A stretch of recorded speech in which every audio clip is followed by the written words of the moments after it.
दारुका अपने पति के साथ इच्छा अनुसार उस वन में विचरण करती थी। उसके पति का नाम दारुक था, जो अत्यंत शक्तिशाली था। राक्षस दारुक अपनी पत्नी दारुका के साथ वहां रहकर सबको भय देता था। नमस्कार मित्रों, आज हम 10वें ज्योतिर्लिंग श्री नागेश्वर ज्योतिर्लिंग की कथा सुनेंगे। यह ज्योतिर्लिंग गुजरात में द्वारका के पास स्थित है। मित्रों, एक समय दारुका नाम की एक महाबलशाली राक्षसी हुई, जिसे माता पार्वती से वरदान पाकर बहुत अहंकार हो गया था। पश्चिम समुद्र तट पर उसका एक वन था, जो संपूर्ण समृद्धियों से भरा रहता था। उस वन का विस्तार 16 योजन था। दारुका अपने विलास के लिए जहाँ जाती थी, वह वन समस्त भूमि वृक्षों तथा अन्य सभी वस्तुओं समेत वहीं चला जाता था। देवी पार्वती ने उस वन की रक्षा का भार दारुका को सौंप दिया था। दारुका अपने पति के साथ इच्छा अनुसार उस वन में विचरण करती थी। उसके पति का नाम दारुक था, जो अत्यंत शक्तिशाली था। राक्षस दारुक अपनी पत्नी दारुका के साथ वहां रहकर सबको भय देता था। उसने बहुत से राक्षसों को साथ लेकर वहां सत्पुरुषों का संहार मचा रखा था।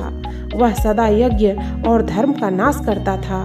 उससे पीड़ित हुई प्रजा ने महर्षि औरव की शरण में जाकर उनको अपना दुख सुनाया।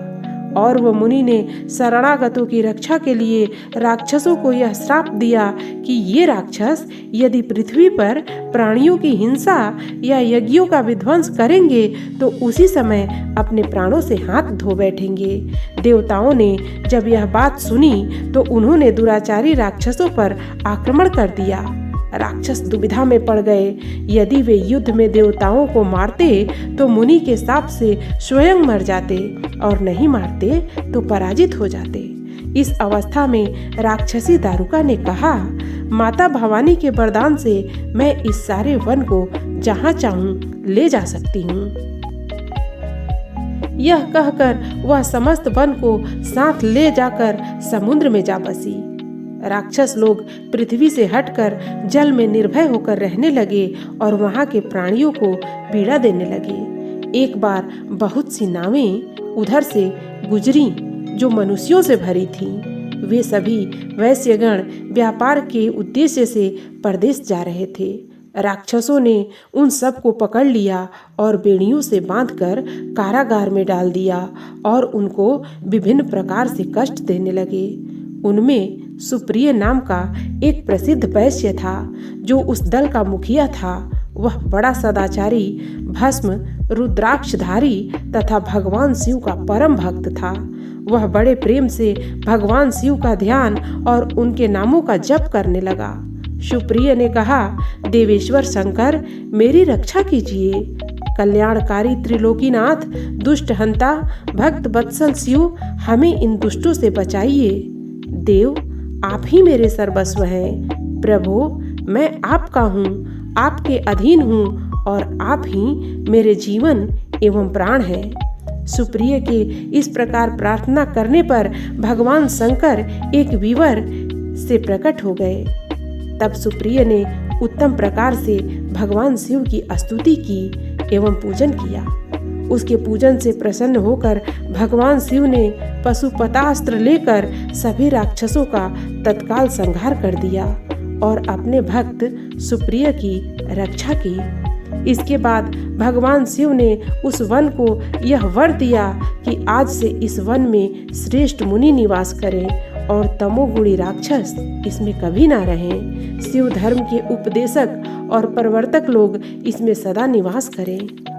इसी समय राक्षसी दारुका ने दीन भाव से देवी पार्वती की स्तुति की। उसकी प्रार्थना से पार्वती माता प्रसन्न हो गईं और दारुका से बोली, बता, तेरा क्या कार्य करूं? दारुका ने कहा, माता, मेरे वंश की रक्षा कीजिए। पार्वती माता बोली, मैं सच कहती हूँ, तेरे कुल की रक्षा करूंगी। ऐसा कहकर माता पार्वती ने भगवान शिव से कहा, नाथ, मैं आपकी ही हूँ और आपके ही आश्रय में रहती हूँ, अतः मेरी बात को भी सत्य कीजिए। यह राक्षसी दारुका मेरी भक्त है और राक्षसियों में बलिष्ठ है, अतः यही राक्षसों के राज्य का शासन करे। ये राक्षस पत्नियां जिन पुत्रों को पैदा करेंगी वे सब मिलकर इस वन में निवास करें, ऐसी मेरी इच्छा है। शिव बोले, प्रिय, यदि तुम्हारी ऐसी इच्छा है तो ऐसा ही हो। मैं भक्तों का पालन करने के लिए प्रसन्नता पूर्वक इस वन में निवास करूंगा। इस प्रकार बड़ी बड़ी लीलाएं करने वाले वे भगवान शिव और माता पार्वती वहां स्थित हो गए। ज्योतिर्लिंग स्वरूप महादेव वहां नागेश्वर के नाम से विख्यात हुए। वे तीनों लोकों की संपूर्ण कामनाओं को सदा पूर्ण करने वाले और महापातकों का नाश करने वाले हैं। ओम नमः शिवाय। मित्रों, चैनल को सब्सक्राइब अवश्य कर देना। धन्यवाद।